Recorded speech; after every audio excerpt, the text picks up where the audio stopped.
In the event of nuclear war, how many citizens of Illinois would survive? And how well would our health needs be provided for in the event of floods, fires, epidemics, or other community disasters? Well, at one time or other, these vital questions must have concerned every responsible citizen in our state. Let's get some expert answers on these questions right now on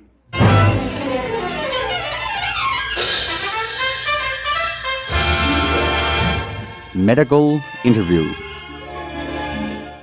Hello, this is Bill Anderson of the Illinois State Medical Society, your host on Medical Interview.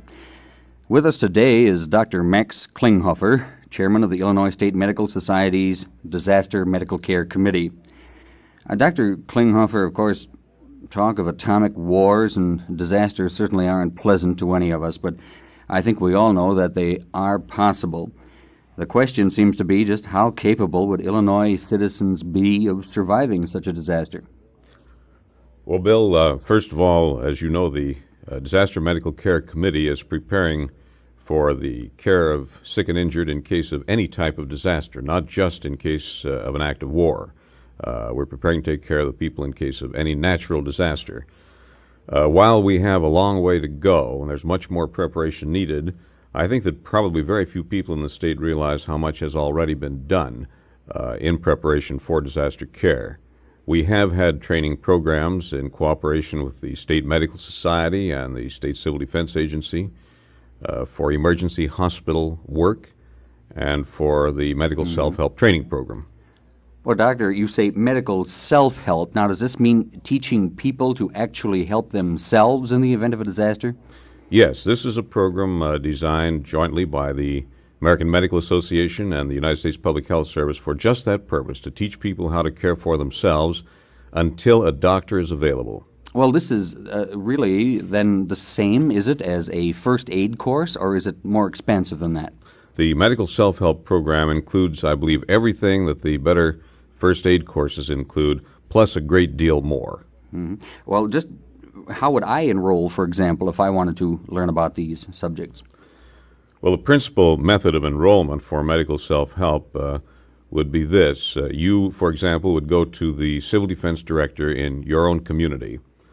Classes are being conducted by means of the kits furnished by the federal government, and these classes are being taught in various communities today through the civil defense personnel, and you may enroll in this. I see. Now, Doctor, you spoke of the civil defense emergency hospitals. Now, that's a new one on me. Exactly how do these differ from other hospitals, regular hospitals? Well, this could take a long time to discuss, Bill, and I'll make it as brief as I can. The purpose of these hospitals, which were designed originally from a military field unit, is to supplement and replace destroyed hospital facilities or damaged facilities in case of a major disaster of any type. These civil defense hospitals are packaged units which are stored in strategic points throughout the country. There are, in fact, about 2,000 of them stored in the United States today. They are stored in such locations that, for example, in case of a war, where most of our existing hospitals would be damaged or destroyed, these civil defense emergency hospitals would probably survive and would, in fact, be the major source of hospital beds following such a major disaster. How many lives do you think they could save, Doctor? Well, let me put it this way. We feel that the potential right now, today, the potential in hospital beds in these highly versatile hospitals would be about 1,600,000. And understand, of course, that this is for the care of the patient until he can be moved elsewhere. I see. That is extremely interesting. Thank you very much, Dr. Klinghoffer. Our guest today has been Dr. Max Klinghoffer, Chairman of the Illinois State Medical Society's Disaster Medical Care Committee. Medical Interview has been brought to you by the Illinois State Medical Society as a public service feature in cooperation with this station. Smallpox long has been considered a disease of the past. Today, however, it once again threatens to sweep across our nation in epidemic proportions. Why does smallpox pose a national health danger after lying dormant for so long? What can you do to protect yourself and family from this dread disease? Let's find out right now on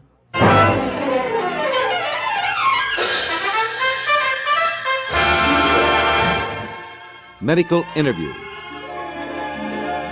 This is Walter Livingston of the Illinois State Medical Society, your host on Medical Interview.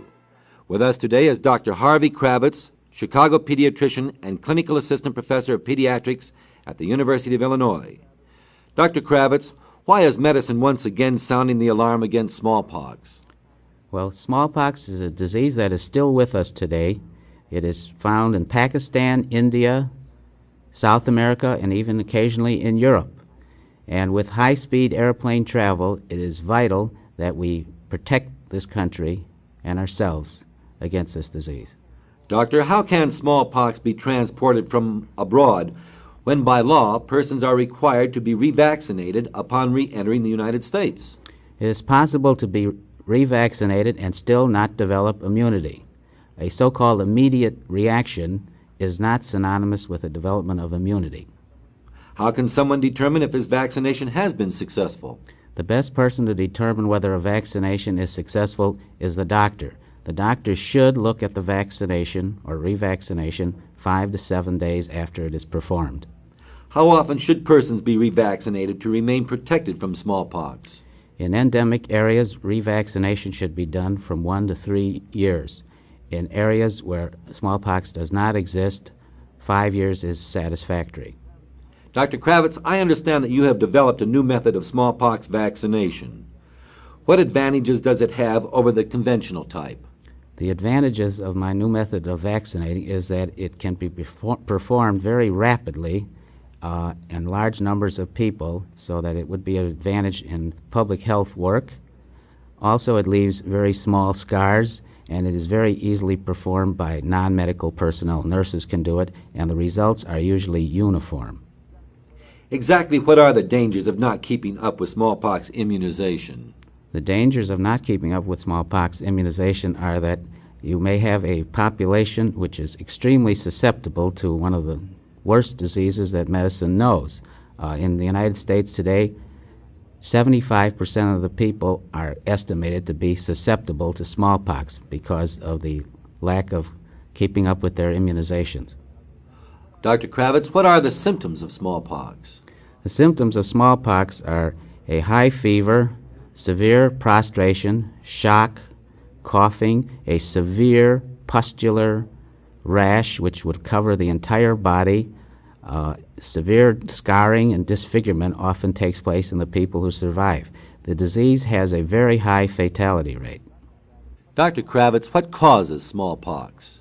Smallpox is due to a virus. This virus is a highly contagious virus. It is found in the droplets and the breathing of the individual with smallpox, and anybody coming in contact in the same room with the patient could contract the disease. Handling the clothing or the excreta or any parts of the clothing could result in spread of the disease. Once the disease is contracted, is there a cure? Once the disease is contracted, there is no cure. Anti-vaccinal gamma globulin has been used to make the disease milder, but it will not cure. Thank you, Dr. Kravitz. Our guest today has been Dr. Harvey Kravitz, Chicago pediatrician and clinical assistant professor of pediatrics at the University of Illinois. Medical Interview has been brought to you by the Illinois State Medical Society as a public service feature in cooperation with this station.